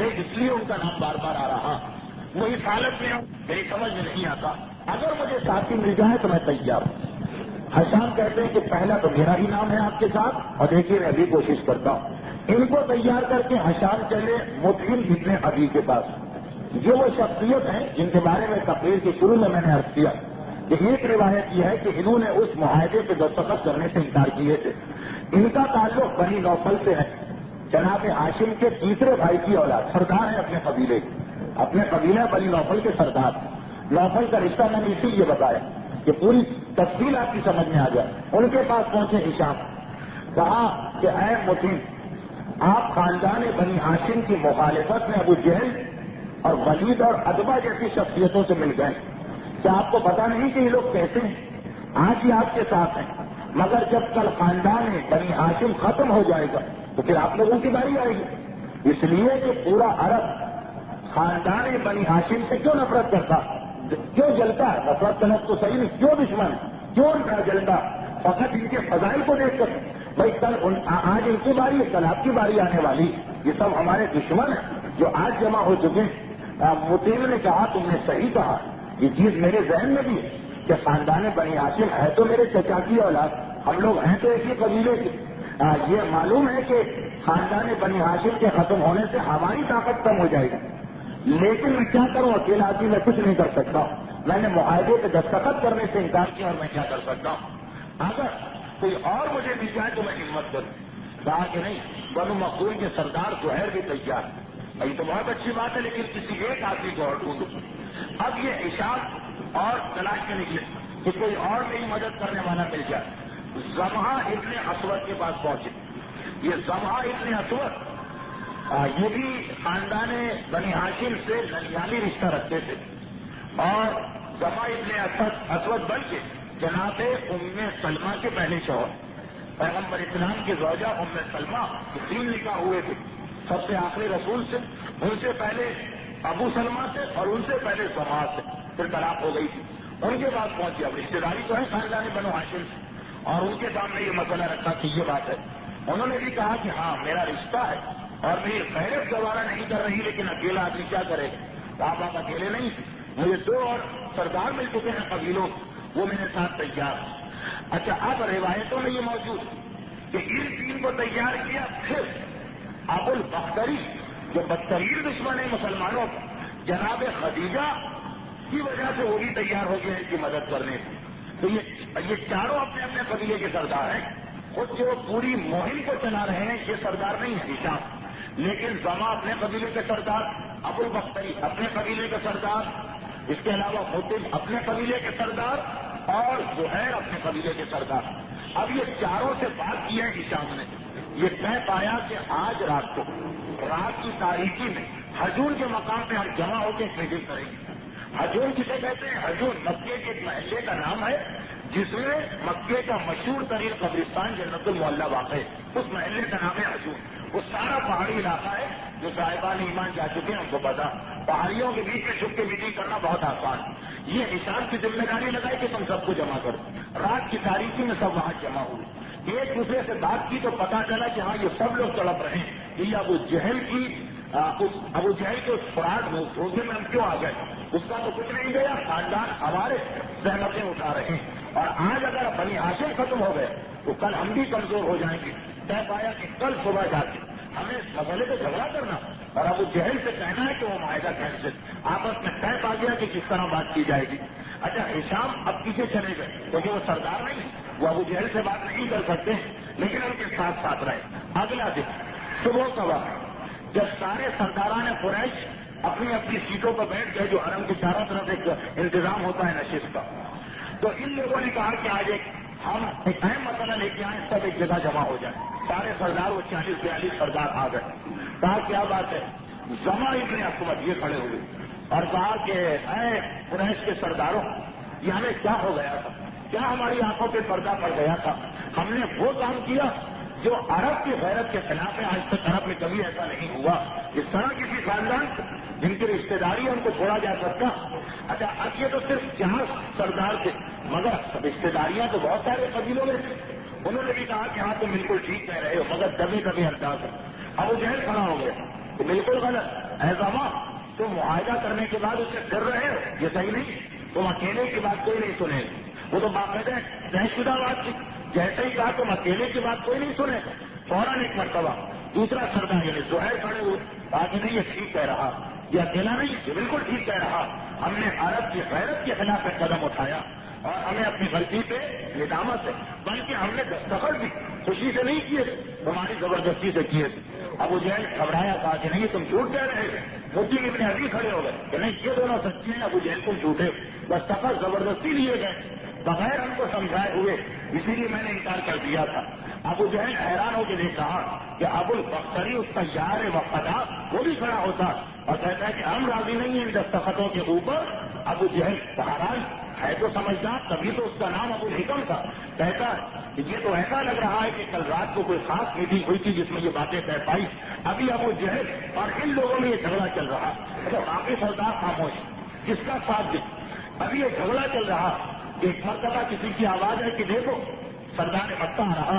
سب نے نگاہیں اٹھا کے دیکھا تو پہلی مرتبہ عام دنوں میں نیا لباس پہنے ہوئے حضرت ابو طالب انتہائی وقار کے ساتھ شیخ ابی طالب سے حرم میں داخل ہو رہے ہیں. سال میں 2 مرتبہ تو یہ لوگ باہر نکلتے ہیں، مگر یہ جو تاریخ تھی محرم کا مہینہ تھا یا ربیع الاول کا، اس میں تو باہر نکلنے کا کوئی موقع نہیں. آج ابو طالب کیسے آ رہے ہیں؟ ایک دوسرے سے باتیں ہونے لگی کہ اپنے جھگڑے کو ختم کرو. ایسا لگ رہا کہ ابو طالب پھنس گئے عاجز آ گئے، کیونکہ اطمینان ہے ان کے چہرے پہ. قریش تو سمجھ رہے ہیں کہ 3 سال کے بعد بہت پریشان ہوں گے، بہت اطمینان ہے. ایسا لگ رہا کہ وہ اپنی شکست ماننے آ رہے ہیں اور اپنے بیٹے کو ہمارے حوالے کر دیں گے. اور وہاں کیا واقعہ پیش آیا؟ اسی صبح جب یہ 5 آدمی رات کو میٹنگ کر کے تیار ہوئے، اسی صبح کو پیغمبر نے اپنے چچا سے کہا کہ اے میرے چچا ابو طالب، آج آپ کو جانا ہے اور نئے کپڑے پہن کے جائیے سرداران مکہ کی میٹنگ میں، اور ان کو جا کے یہ بتائیے کہ جو معاہدہ انہوں نے کیا تھا پروردگار نے قیمت کو اس سے مسلط کیا، سوائے نام خدا کی پوری عبارت، خصوصاً وہ عبارت جس کا تعلق قطع رحمی سے، رشتے داروں کا حق ادا نہ کرنے سے، اسے قیمت میں چاٹ کے کھا لیا. آپ جا کے ان کے سامنے صرف اتنا پیش کیجیے، یہ نہیں کہ ہمیں چھوڑ دو یا ایگریمنٹ ختم کرو، صرف یہ بات بتاؤ. حضرت ابو طالب اپنے ساتھیوں کے ساتھ چلے جو بزرگ تھے قبیلے سے. این اس وقت آئے کہ جب یہ جھگڑا عروج پر تھا، مگر ابو جہل نے خاموش کرا دیا. خاموش ہو جاؤ، خاموش ہو جاؤ، ابو طالب آ رہے ہیں، شاید اپنے بھتیجے کو ہمارے حوالے کرنے آ رہے ہیں، شاید اپنے جگر کوشی کو ہمارے سپرد کرنے آ رہے ہیں. ابو طالب آئے. ایک مرتبہ ایک احترام ہے ابو طالب کا، 85 سال کی عمر، سارا مجمع کھڑا ہوا، احترام ہے ابو طالب ہے. ابو طالب کو سب نے سلام کیا. ابو طالب نے سلام کا جواب دیا اور کہا کہ آج میں تمہارے لیے خبر لے کے آ رہا ہوں. قریش متوجہ کیا خبر لے کے آ رہے ہیں؟ ہر ایک کے ذہن میں تو ایک ہی بات ہے، کیا آپ اپنے بھتیجے کو ہمارے حوالے کریں گے؟ کہا کہ نہیں. میرے بھتیجے نے مجھے ایک خبر دی کہ پروردگار نے اس کو بتایا کہ تمہارے اس معاہدے کو اس طرح سے دیمک نے چاٹ کے کھا دیا، اور یہ میرا بھتیجا کہہ رہا جس نے آج تک کوئی غلط بات نہیں کہی، اگر ایسا نہ ہو تو میں اپنے بھتیجے کو تمہارے سپرد کر دوں گا، پھر تمہاری مرضی اسے زندہ رکھو یا اسے سزا دو۔ اتنا یقین اور اعتماد ابو طالب کے انداز میں ہے۔ جس وقت یہ بات سنی گئی اس وقت ایک مرتبہ سردار گھبرا کے ایک دوسرے کو دیکھنے لگے۔ ابو جہل نے کہا بالکل جھوٹ بات، میں ابھی دکھاتا ہوں کہ یہ غلط ہے، جاؤ دیوار کعبہ سے اس معاہدے کو اتار کے لاؤ۔ اس معاہدے کو اتار کے لایا گیا۔ اب سب نے پہلے تو غور سے دیکھا، ہاں مکمل طریقے سے مہر بند ہے، اس کا امکان ہی نہیں کہ دیمک اس میں داخل ہوئی، کہاں سے داخل ہوئی ہوگی، مکمل طور پہ مہر بند ہے، اور یہ بھی ممکن نہیں کہ کسی نے کھول کے دوبارہ بند کیا، مہریں تو وہی لگی ہوئی۔ ایک مرتبہ سارے مجمع ان مہروں کو توڑا گیا، اور جب اس ایگریمنٹ کو، اس معاہدے کو نکالا گیا تو دیکھا گیا کہ فقط پہلا جملہ بسمک اللہم، جو عرب زمانے جاہلیت میں اپنے تمام تحریروں میں لکھا کرتے تھے، یہاں تک کہ صلح حدیبیہ جب ہوئی اس وقت کی سب سے پہلے یہی تھا بسمک اللہم، یعنی اے خدا تیرے نام سے آغاز ہوگا۔ یہ عربوں کی بسم اللہ تھی، بسمک اللہم یہ موجود ہے۔ باقی ساری عبارت کو جو دیمک کھا چکی ہے، البتہ ایک دوسری روایت یہ کہ اس عبارت کے بیچ میں بھی 2-3 جگہ خدا کا نام آیا تھا، مشہور تو یہی ہے کہ شروع میں، ایک دوسری روایت ہے کہ بیچ میں بھی کہیں کہیں نام آیا تھا، وہ اس سے محفوظ تھے، باقی سب کو دیمک لگ چکی۔ جب یہ منظر دیکھا تو سب پریشان، یہ کیا ہو گیا، سب کے سر جھکے ہیں۔ وہاں زہیر اور مسلم ابن عدی دونوں کھڑے ہو گئے، اور ابو جہل کے ہاتھ سے اس کاغذ کو چھینا اور ایک مرتبہ پارا کر کے ڈال دیا، کہا کہ یہ ختم ہو گیا معاملہ، ہم تو پہلے ہی کہہ رہے تھے۔ ابو جہل سچ بتایا، یہ تم نے کیا کیا، اس میں سب کے دستخط ہے، کہا کہ نہیں، اب ہم اس دستخط کو نہیں مانتے ہیں، ہم تو پہلے ہی اس معاہدے کو توڑنا چاہتے ہیں۔ ابو طالب کا کام ختم ہو گیا، کچھ نہیں تھا، یہ جھگڑا ہو رہا ہے۔ حضرت ابو طالب سیدھے خانہ کعبہ کے قریب آئے، طواف کیا اور وہاں سے واپس کیے بھی ابی طالب میں، اور کوئی بات نہیں کی۔ یہ 5 سردار، یہ 5 افراد جس میں 4 سردار ہیں اور ایک حشام ابن عمر، انہوں نے کہا کہ یہ ایگریمنٹ کو ہم نے پھاڑ دیا۔ 40 میں سے جو باقی 35 سے کوئی نہیں بولا سوائے ابو جہل کے۔ اس کا مطلب یہ کہ قریش ہمارے ساتھ ہے۔ اب یہ اپنے اپنے قبیلوں میں گئے، باقاعدہ ہتھیار لگا کے مکمل تیاری کے ساتھ یہ اپنے نوجوانوں کے دستوں کو لے کے آئے۔ شیخ ابی طالب یہ چاروں قبیلے پہنچتے ہیں اپنے سردار کی قیادت میں، اور پورے عزت اور احترام کے ساتھ خاندان بنی ہاشم اور خاندان بنی مطلب کو شیخ ابی طالب سے نکالا جاتا۔ وہ اپنے گھروں تک منتقل ہوئے، اور ایک لمحے کے لیے مکے کی فضا مسلمانوں کے حق میں ہو گئی، اور اگر اسی انداز سے معاملات چلتے تو شاید ہجرت کا واقعہ بھی پیش نہ آتا، مگر پروردگار کی مصلحت تو یہ کہ مسلمانوں کے ایمان کا مکمل امتحان ہو جائے، اس لیے مسلمانوں کے حق میں جو ماحول جا رہا، 2 ایسے واقعات پیش آئے کہ ایک مرتبہ پھر مسلمانوں کی مخالفت فوراً شروع ہو گئی۔ وہ کیا واقعات تھے؟ پہلا واقعہ یہ کہ حضرت ابو طالب جو 85 سال کی عمر ہو چکی، 3 سال شیخ ابی طالب کے سارے مصائب برداشت کی، اور ابو طالب باقی لوگوں نے جو جسمانی زحمت اٹھائی، ابو طالب کے ذہنی بوجھ بھی کتنا ہوگا، ہر رات کو یہ انتظام کرنا، اس کے بعد پہاڑی کے اوپر موجود اپنے سپاہیوں سے مشورہ کرنا، امیر المومنین کو بھیجنا اور ان کی واپسی کا انتظار کرنا، یعنی کتنی ذمہ داری کے کام سے انتہائی بیمار ہو چکے۔ بعض روایتوں میں ہے کہ شیخ ابی طالب سے آنے کے 2 مہینے کے بعد، اور بعض میں ہے کہ 6 مہینے کے بعد حضرت ابو طالب اتنے علیل ہوئے کہ وقت آخر آ گیا۔ یہ واقعہ یا ربیع الاول کا ہے یا رجب کا ہے، زیادہ علماء رجب میں مانتے ہیں، بعض علماء یعنی سنت کہتے ہیں یہ واقعہ شوال میں پیش آیا۔ خیر، یا ربیع الاول میں یا رجب، حضرت ابو طالب انتہائی شدید بیمار ہوئے، اور وہ وقت آ گیا کہ سارے مکے کو یقین کہ حضرت ابو طالب ہم سے رخصت ہو رہے ہیں، چنانچہ دوست اور دشمن سب حضرت ابو طالب سے آخری ملاقات کے لیے آئے۔ یہاں پہ حضرت ابو طالب نے 3 وصیتیں کی باری باری۔ پہلی وصیت خاندان باقی سارے مکے سے کی، یہ حضرت ابو طالب کی ایسی وصیتیں تھیں کہ حضرت ابو طالب کے ایمان کو نہ ماننے والوں نے بھی یہ لکھا، خصوصاً مولانا مودودی کا یہ جملہ کہ یہ وصیتیں بتا رہی کہ ابو طالب کتنے بصیرت والے، کتنا دور تک دیکھنے والی شخصیت تھی، کتنے ذہین شخصیت تھی، کتنی سیاسی مہارت تھی حضرت ابو طالب کو۔ یہ 3 وصیتیں کی۔ پہلی وصیت ان لوگوں سے کی جو دوسرے قبیلوں کے سردار آئے ہیں، جس نے ابو جہل بھی کہا کہ دیکھو میں تمہیں وصیت کرتا ہوں کہ میرے بھتیجے کی مخالفت نہ کرنا، اس کا ساتھ دینا، لیکن مجھے معلوم ہے کہ تم میری بات نہیں مانو گے، اور دیکھو یاد رکھو اگر تم نے میرے بھتیجے کی بات کو نہیں مانا تو جو غریب لوگ ہیں، جو کنگال لوگ ہیں، یہ لوگ اس کی بات مان لیں گے، اور ایک دن وہ آئے گا کہ یہ سردار بن جائیں گے اور تمہیں انتہائی ذلت کے ساتھ غلامی کو دیکھنا پڑے گا۔ یہ ایسی وصیت کر رہے ہیں حضرت ابو طالب جس کا کوئی امکان نہیں، مگر ایک وہ دن آیا کہ لوگوں نے یاد کیا ابو طالب کی وصیت کو، چنانچہ تاریخوں میں لکھا کہ حضرت عمر کی خلافت کا زمانہ سہیل ابن عمر اور ابو سفیان، یہ دونوں مکے کے بہت بڑے سردار، باقی تو جتنے مخالفین کے پیغمبر تھے وہ جنگ بدر اور جنگ احد میں مارے گئے، یہ دو بڑے سردار باقی تھے۔ سہیل ابن عمر کون ہے؟ یہ وہ آدمی ہے جس نے صلح حدیبیہ لکھا تھا، وہ کتنی اس کی بڑی شخصیت۔ یہ دو پہنچے کسی کام سے حضرت عمر سے ملاقات کے لیے، بٹھا دیا گیا ان کو دروازے کے باہر، اتنے میں بلال حبشی اور صہیب رومی آ گئے، بلال بھی غلام، صہیب بھی غلام، صہیب کا واقعہ جو یقین تقریباً کے بعد آئے، یہ دونوں آئے، جیسے ہی آئے دروازہ کھولا گیا اور یہ دونوں اندر چلے گئے۔ جس وقت یہ منظر دیکھا تو یاد کیا ان لوگوں نے کہ ابو طالب نے کیسی وصیت کی تھی، اگر ہم مان لیتے تو آج یہ تو نہ ہوتا کہ جو ہمارے غلام جنہیں کل تک ہم سے ملنے کے لیے انتظار کرنا پڑتا تھا، آج وہ براہ راست حاکم کے پاس جا رہے ہیں، اس لیے کہ وہ اولین مسلمانوں میں، اور ہم کو دروازے پہ بٹھایا جا رہا کہ جب تمہاری باری آئے گی تو تم کو بلایا جائے گا۔ وہ ابو طالب کی کیسی بہترین وصیت کی کاش ہم نے اس پہ عمل کیا ہوتا۔ اس کے بعد رخصت کیا ان لوگوں کو اپنا خاندان، تاکہ میری تم سے بھی یہ وصیت کہ کبھی بھی میرے بھتیجے کے دامن کو نہ چھوڑنا، جو اس کے ساتھ رہے گا دنیا اور آخرت میں وہ کامیاب و کامران ہوگا۔ اور اس کے بعد ان کو بھی رخصت کیا۔ آخری بات پیغمبر سے ہو رہی، پیغمبر کو بلایا اور کہا کہ اے میرے بھتیجے، میرے پاس دو امانتیں ہیں، پہلے تو یہ لے، یہ کہہ کہ حضرت ابراہیم کی وصیتیں پیغمبر کو منتقل کی، اور جتنے بھی ماقبل کے انبیاء ان کی امانتیں صندوق میں تھی وہ پیغمبر اسلام کے سپرد کیا۔ اسی وجہ سے ہمارے بعض علماء کہتے ہیں کہ حضرت ابو طالب دین ابراہیمی پر فقط عمل کرنے والے نہیں تھے، بلکہ حضرت ابراہیم کے ایک وصی بھی تھے، وہ ان کو یہ عہدہ وصایت بھی ملا تھا، کیونکہ وصی کا کام یہ ہوتا کہ نبی کی امانتوں کو دوسرے نبی تک پہنچانا۔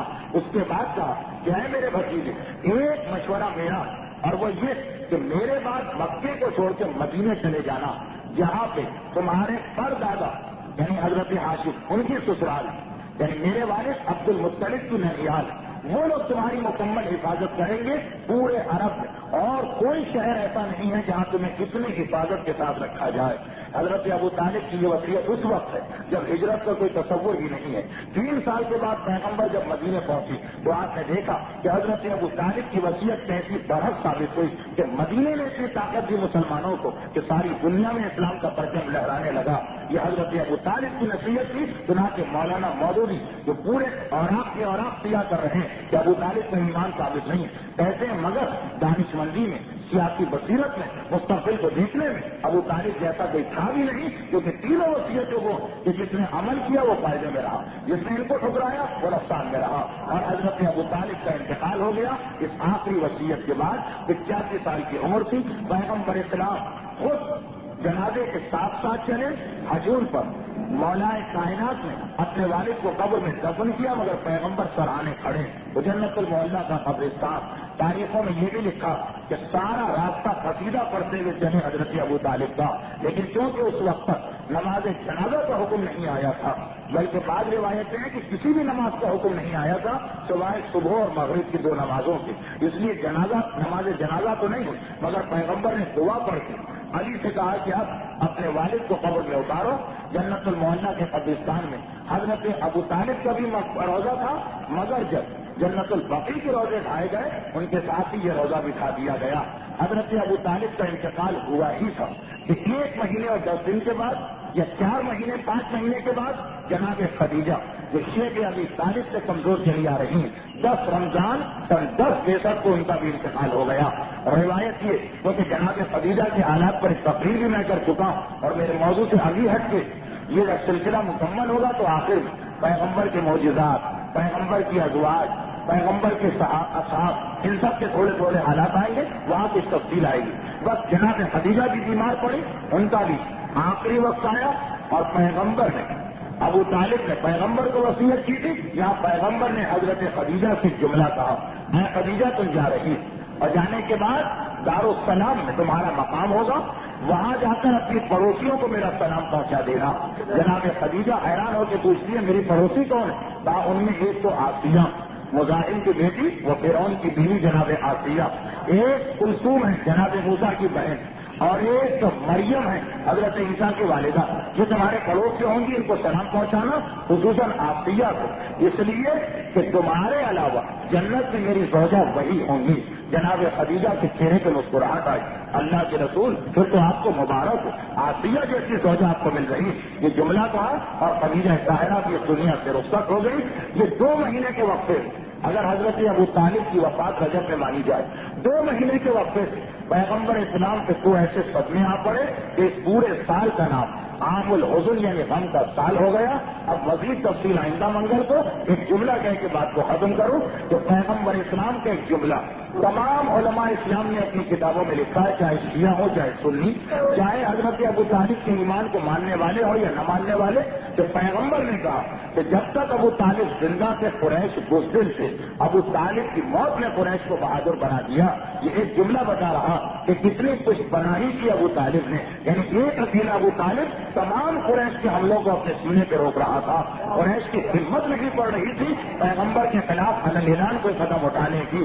یہ جو 2-4 واقعات آپ نے دیکھے اس میں بھی غور کریں کہ کتنی حفاظت کے ساتھ پیغمبر کے اوپر کبھی کسی قسم کا کوئی حملہ نہ ہوا. ساری چیزیں ابو طالب نے اپنے آپ سے برداشت کی. پیغمبر کہہ رہے ہیں کہ بس ابو طالب کا انتقال ہوا. کل تک جو قریش بزدل سے آج بہادر ہو گئے اور میرے پروردگار کا حکم آ گیا کہ اے میرے حبیب اب تم مکے کو چھوڑنے کی تیاری کرو. وہ نہ رہا کہ جو مکے میں تمہارا سہارا تھا. تو کس طرح سے پیغمبر نے تیاری کی یہ انشاءاللہ ہماری آئندہ گفتگو کا عنوان ہوگا آئندہ منگل کو. اب وقت تو خاصا گزر گیا، 70 منٹ کی تاخیر ہو چکی ہے، لیکن 2 مسلسل ہفتے ایسے گزرے جس میں فقہ کا کوئی مسئلہ بیان نہیں ہو پایا. اس لیے یہ میری ایک ذمہ داری اور خصوصاً کچھ اہم مسئلے میرے پاس پہنچے ہوئے کہ زیادہ آپ کو زحمت دیے بغیر 5 یا 10 منٹ یہ مسائل آپ کے سامنے پیش کروں، جو کہ میرے اپنے خیال میں شب ولادت کی بہترین تحفہ ہے جو ہم خدمت امام میں بھیج سکتے ہیں. آپ کو معلوم ہے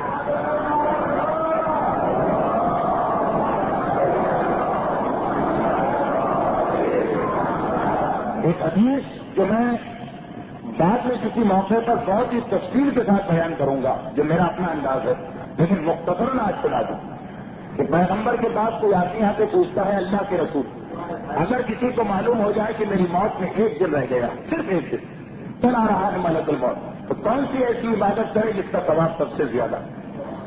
پیغمبر نے نماز کا تذکرہ کیا. ہاں اگر قضا نماز باقی ہو تو وہ ایک الگ مسئلہ، قضا روزے باقی ہیں تو ایک الگ مسئلہ ہے، لیکن ایک عام مومن کی جو کوئی عبادت قضا نہیں 1 دن ہے، اس کے بعد وہ چاہتا ہے کوئی ایسا کام کر کے جاؤں کہ سب سے زیادہ مجھے ثواب ملے.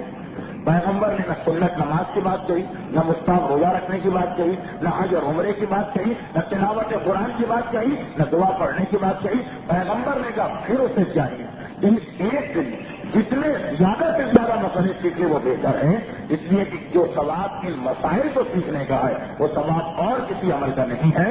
تو معصوم کے دل کو سب سے زیادہ خوش کرنے والا عمل یہی ہوتا ہے. میں آج کی شب ولادت کا حق تو ادا نہ کر سکا، لیکن 2 یا 3 مسائل اس مناسبت سے کہ یہ ہمارا تحفہ ہوگا، ہمارا ہدیہ ہوگا، ہماری ایک نظر ہوگی ایسے معصومین کی خدمت میں. اب یہ جو مسائل اس وقت آپ کے سامنے آ رہے ہیں یہ بات صاحبان ایمان کے ایسے مسئلے کہ جنہیں 2 ہفتے پہلے بیان کر دینا ضروری تھا، مگر بعض مسئلے کی وجہ سے جو مجلسیں ہو رہی یہ بیان نہیں ہو سکے. اب ان کو آپ سماعت کروائیں. پہلا مسئلہ، ہاں یہ پہلا مسئلہ جو ہے یہ بڑا عجیب مسئلہ ہے.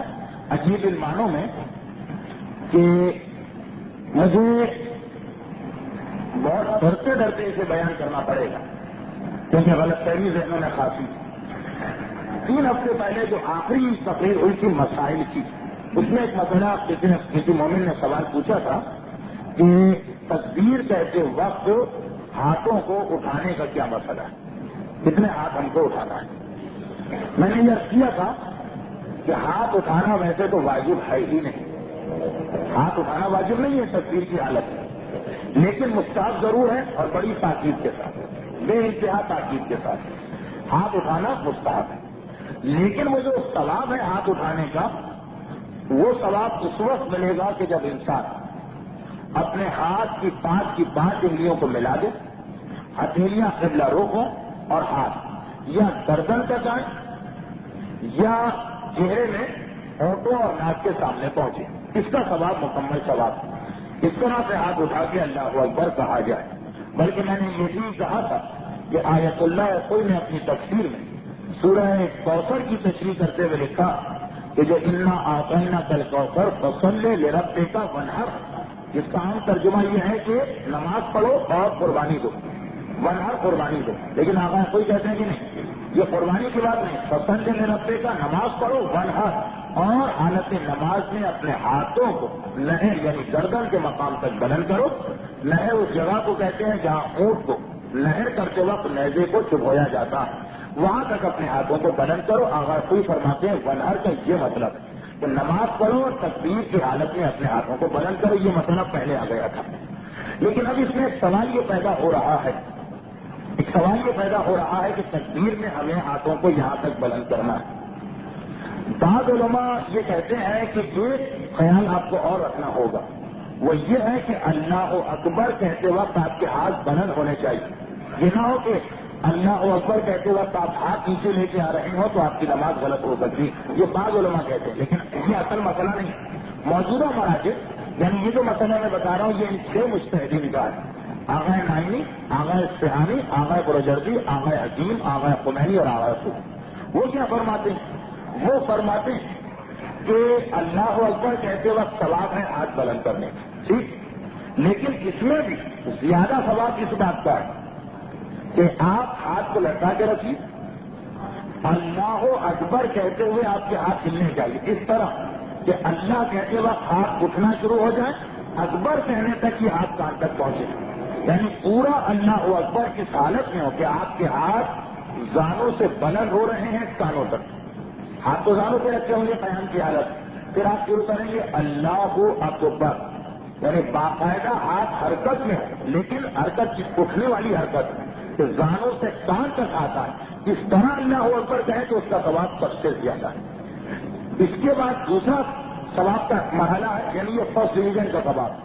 سیکنڈ ڈویژن کا ثواب یہ ہے کہ ہاتھ کانوں تک پہنچ گئے، پھر آپ کہیے اللہ اکبر، پورا اللہ اکبر مکمل ہونے تک ہاتھ اٹھے رہیں، یہ ثواب ہے لیکن دوسرے درجے۔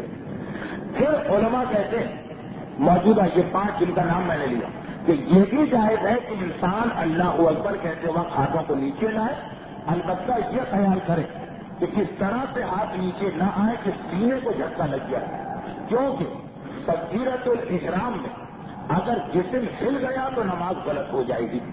اب اگر ہاتھ جو ہے وہ جسم کا حصہ نہیں مانے گئے، ہاتھ ہلنے میں کوئی بات نہیں، تبھی تو ہاتھ ہلاتے ہوئے اللہ اکبر کہنا، لیکن اگر آپ اس طرح تیزی سے ہاتھ نیچے لا رہے ہیں اللہ اکبر کہنے کے ساتھ کہ آپ کا سینہ ہل گیا تو نماز گئی آپ، وہ بھی اگر جان بوجھ کر، اگر غفلت میں ہو گیا تو اس میں بھی نماز صحیح رہ سکتی ہے، لیکن اگر آپ اپنے سینے کو روکے ہوئے خالی ہاتھ نیچے لا رہے ہیں تو آپ کی نماز صحیح، البتہ ثواب نہیں ملے گا اتنا جتنا اس وقت ملتا اگر آپ ہاتھ کو اٹھا کے اللہ اکبر کہتے، یا سب سے زیادہ اگر ہاتھ اٹھاتے ہوئے آپ اللہ اکبر کہتے۔ یہ ایک مسئلہ تھا کہ اللہ اکبر کہتے وقت ہاتھ کو پتا ہے کہاں تک لے جانا ہے، انگلیوں کو ملانا ہے انگوٹھے سمیت، مگر اٹھانا گرانا اس کا مسئلہ کیا تھا وہ میں نے بتا دیا کہ 3 حالتیں ہیں، سب سے زیادہ ثواب اٹھاتے وقت کہیے تکبیر، دوسرے نمبر کا ثواب ہاتھ روک کے تکبیر کہیے، اور تیسرا یہ ہے کہ ہاتھ کو گراتے وقت تکبیر کہیں لیکن سینہ نہیں ہلنا چاہیے، سینہ یا پورا جسم نہیں ہلنا چاہیے۔ یہ ہوا پہلا مسئلہ جو مجھ سے خاص طور پہ پوچھا گیا ہے۔ دوسرا مسئلہ یہ پوچھا گیا ہے کہ نماز جماعت ہو رہی ہو تو فرادہ نماز ہم پڑھ سکتے ہیں یا نہیں پڑھ سکتے ہیں۔ اس مسئلے کے لیے ایک بات واضح کر دی جائے کہ کچھ چیزیں اسلام میں مستحب ہیں، مستحب کا مطلب آپ کو ثواب ملے گا۔ اب جو آدمی ثواب نہیں لینا چاہتا ہے اس کو ہم پابند بھی نہیں کر سکتے کہ ضرور لو ثواب، تو نماز جماعت ایک مستحب نماز ہے، اگر نماز جماعت ہو رہی ہو اور ہم اس میں شریک نہ ہو تو گویا ہم نے بہت بڑا ثواب اپنے ہاتھ سے کھو دیا. جیسے کہ روایت زکات کے بارے میں ہے لیکن یہاں بھی پوری صحیح اترتی. زکات کے بارے میں ایک روایت ہے. زکات کی کچھ شرطیں ہوتی ان میں روایت نہیں آیا کہ اگر کوئی زکات سے بچنے کے لیے زکات کی شرطوں کو بدل دے. مطلب زکات کی شرط ہے کہ 11 مہینے سونا ہمارے پاس رکھے. ہم نے 10 مہینے سونا اپنے پاس رکھا, 1 مہینے کسی کو دھوکہ دے دیا, پھر اگلے مہینے اس سے واپس مانگ لیا, صرف اس سے کہ زکات سے ہم بچ گئے. تو اب کسی نے معصوم سے پوچھا مولا فقط زکات سے بچنے کے لیے ہم ہیر پھیر کر رہے ہیں, کیا یہ جائز ہے؟ امام نے کہا بالکل جائز, کوئی حرج نہیں. کیوں؟ پھر وجہ بتائے کیوں صحیح ہے. اس لیے کہ انا ما فاتہ من خیر اعظم مما اخرجہ من المال.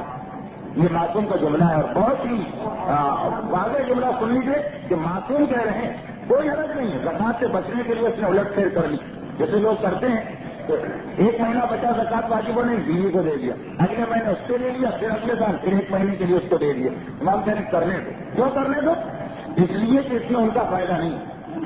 اللہ ما فاتہ من خیر, زکات سے بچ کر جتنا ثواب اور فائدہ اور خیر اس نے کھو دیا, جتنا ثواب اس نے کھویا یہ زیادہ ہے اس مال سے کہ جو اس نے بچا لیا. 1000, 2000, 5000 بچا, مگر کھویا کتنا ہے؟ 10 لاکھ نہیں کیا کوئی, 50 لاکھ نہیں کیا کوئی. تو اگر کوئی زکات سے بچنے کے لیے الٹ پھیر کر رہا تو معاذ اللہ خدا کی تو شان کے خلاف ہے. گویا وہ خدا کو فائدہ پہنچا رہا ہے. خدا کو 10 لاکھ نیکیاں دینا پڑتی اور اس کا 5000 خدا کو ملتا. اس نے اپنا 5000 روک کے 10,000 نیکیاں خزانہ خدا میں محفوظ رکھی. معاذ اللہ خدا کے یہاں تو کوئی کمی نہیں. اس نے نقصان کیا کہ جو بہت بڑی چیز اس کو مل رہی اس کو چھوڑ کے چھوٹی سی چیز پہ قناعت کر گیا. زکات 40واں حصہ ہوتی. یہی مسئلہ نماز کا. نماز جماعت ہو رہی, اگر آپ اپنی فرادہ نماز پڑھیں یا بالکل نہ پڑھیں, نماز بیٹھے ہوئے تلاوت کر رہے ہیں, باتیں کر رہے ہیں, دعا مانگ رہے ہیں, تو یہ حرام نہیں ہے, یہ گناہ نہیں. لیکن آپ نے بہت بڑا ثواب, بہت بڑی فضیلت بغیر کسی سبب کے اپنے ہاتھ سے کھو دی. ہاں یہ حرام نہیں ہے الگ بیٹھ جانا. البتہ اگر آپ کے الگ بیٹھنے سے پیشمان کی غیبت یا توہین ہو رہی تو پھر جائز نہیں.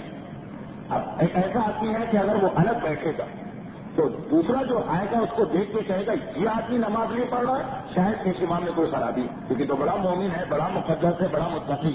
اگر ہم ان لوگوں میں شامل ہوتے ہیں کہ جن کے الگ بیٹھنے سے پیشمان کی توہین ہو رہی یا پیشمان کی غیبت ہو رہی ہے تو پھر جائز نہیں. پھر یا تو اس وقت مسجد ہی میں نہ رہے یا اس کے ساتھ شریک ہو جائے. لیکن اگر پیشمان کی توہین نہیں ہو رہی بلکہ الٹا ان لوگوں کی توہین ہو رہی ہے جو الگ بیٹھے ہیں, تو ان کا الگ بیٹھنا صحیح ہے. پیشمان کے ساتھ یہ شریک نہیں ہوئے تو ان کو گناہ نہیں ملے گا, البتہ ثواب ان کے ہاتھ سے نکل جائے گی. اچھا یہاں ایک مسئلہ اور آ سکتا ہے. لوگ کہیں کہ ہم کیسے شریک ہو جائیں جماعت میں, پیشمان ہمارے نزدیک پیشمان عادل نہیں. ہاں یہ ہر آدمی کو اختیار کہ اگر اس کی تحقیق بتاتی ہے کہ پیشمان عادل نہیں تو اسلام کی نگاہ میں جماعت کی امامت بہت اہم مسئلہ ہے. اتنا اہم مسئلہ ہے کہ اگر آپ کے خیال میں پیشمان گناہگار تو آپ اس کے پیچھے نماز نہیں پڑھ سکتے. فرادہ کی نیت سے بھی صرف 2 نمازیں پڑھ سکتے ہیں, ظہر اور عصر. باقی مغرب, عشاء اور صبح فرادہ کی نیت سے بھی آپ نہیں پڑھ سکتے اگر پیشمان غلط. کیوں؟ اس لیے کہ اگر آپ فرادہ کی نیت سے پڑھیں گے تو آپ کو الحمد اور سورہ 2 سے پڑھنا پڑے گا. اگر آپ 2 سے پڑھیں گے تو لوگوں کو پتہ چل جائے گا. تو یہ 3 نمازیں تو آپ فرادہ کی نیت سے بھی نہیں پڑھ سکتے اگر آپ کے خیال میں امام جماعت شرائط سے پورا نہیں ہو سکتا. ظہر اور عصر آپ پڑھ سکتے ہیں فرادہ کی نیت سے, کیونکہ وہ تو ویسے ہی دل میں پڑھی جانے والی نماز ہے. تو اگر آپ اس لیے الگ بیٹھے ہیں کہ پیشمان آپ کے خیال میں صحیح نہیں تو پھر الگ بیٹھنے سے اگر کوئی فرق نہ پڑے پیشمان کا تو ٹھیک. فرق پڑ رہا ہے تو آپ اس وقت مسجد ہی میں نہ آئیے, یا آئے ہیں تو اس سے پہلے چلے جائیے. یعنی اگر پیشمان کی غیبت یا توہین ہو رہی. پھر میں بتا دوں کہ اسلام کی نگاہ میں ایسا کوئی مسئلہ نہیں کہ جو پیشمان ہے اسے تم صحیح سمجھو, نہیں. آپ کو اپنی تحقیق کرنا.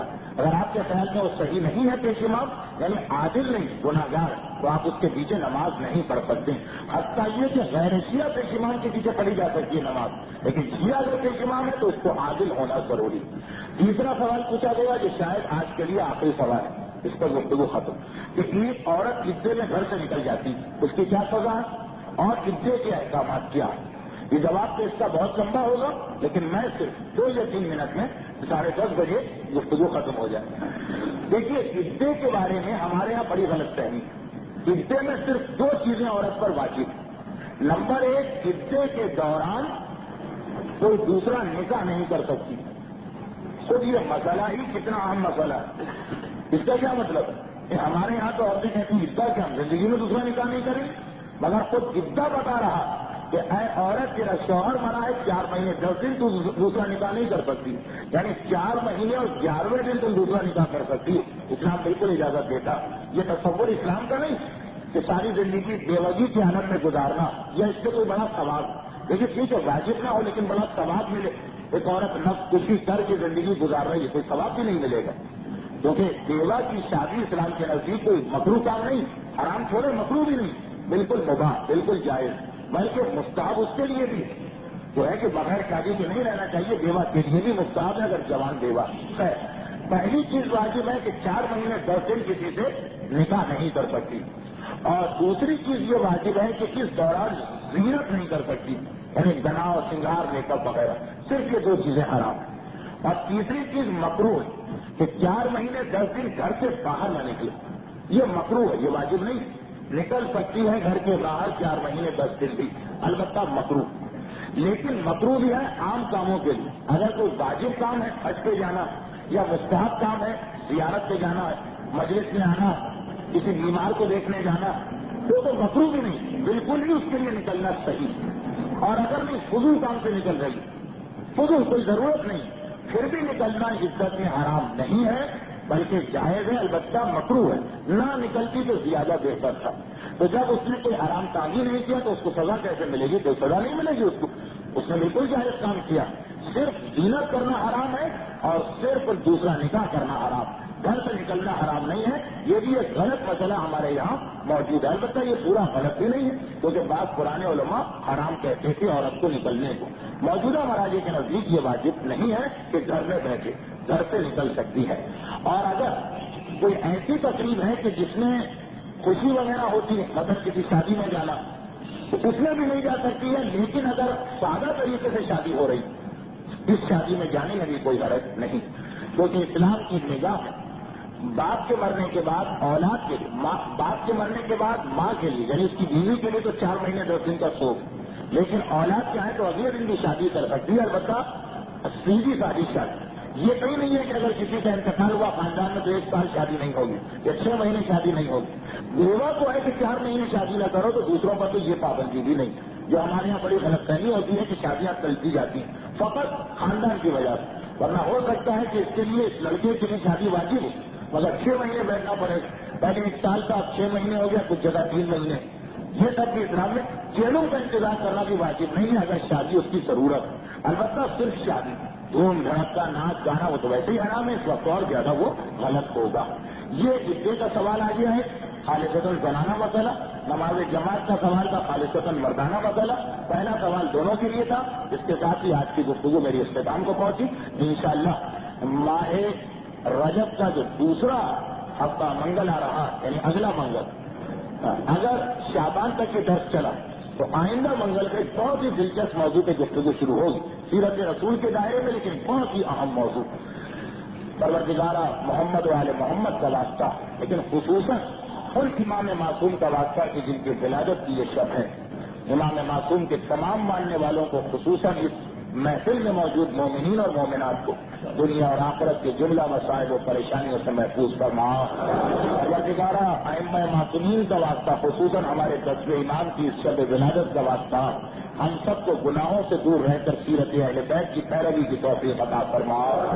پروردگارہ ائمہ معصومین کا واسطہ، خصوصاً ہمارے 10ویں امام کی اس ولادت کی اس شب کا واسطہ، ہم میں سے ہر ایک کو دنیا اور آخرت میں شفاعت معصومین عطا فرما۔ پروردگارہ ائمہ طاہرین پر نازل کیے جانے والے مظالم کے انتقام کے لیے ائمہ معصومین ہی کا واسطہ، خصوصاً ہمارے 10ویں امام کا واسطہ، وارث معصومین امام عصر والزمان کے ظہور میں تعجیل فرما۔ ربنا تقبل منا انک انت السمیع العلیم۔ آج ولادت معصوم کی شب ہے، اس اعتبار سے بہترین تحفہ درود کا ہوگا۔ ولادت کی مناسبت سے باواز بلند درود بھیجے محمد